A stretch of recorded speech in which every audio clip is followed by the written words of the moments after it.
Doctor फॉरऑल के kitchen में मैं बना रही हूँ बेहद ही लजीज दही के कबाब। उसके लिए मैंने एक बड़ा आलू उबाल ली थी और उसको ग्रेट कर लिया। अब इसमें डाल रही हूँ मैं ये कॉर्न, ये फ्रोज़न कॉर्नस है, कच्चे कॉर्न है, उसको बॉयल नहीं की हूँ, कटी हुई हरी मिर्ची अपने टेस्ट के हिसाब से, कैप्सिकम कटी हुई, ये पनीर है उसे मैं हाथ से बस ऐसे ही मसल रही हूँ, कटी हुई प्याज, चॉप्ड अनियन है, और ये दही है जो मैंने छन्नी में 2 घंटे तक भिगा के छान के रखी थी ताकि उसका पानी निकल जाए।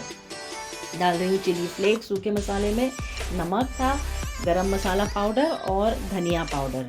सब चीज़ को हाथों से ही अच्छी तरह मिक्स कर लीजिए और उसमें फिर डालिए कि कॉर्नफ्लावर आप 4-5 बड़े चम्मच डाल दीजिए तो उससे डो जैसा प्रिपेयर हो जाए। बाइंडिंग के लिए डाल रही हूँ और बस टिक्कियाँ बना के देखो मैंने ब्रेड क्रम्स में उसको रोल कर लिया है और उसको फ्राई कर रही हूँ। शैलो फ्राई कर लीजिए, रेडी है। आप उसको टिफ़िन में एंजॉय कर सकते हैं, शाम की चाय में एंजॉय कर सकते हैं, कभी भी बना सकते हैं। बेहद लजीज ये दही के कबाब।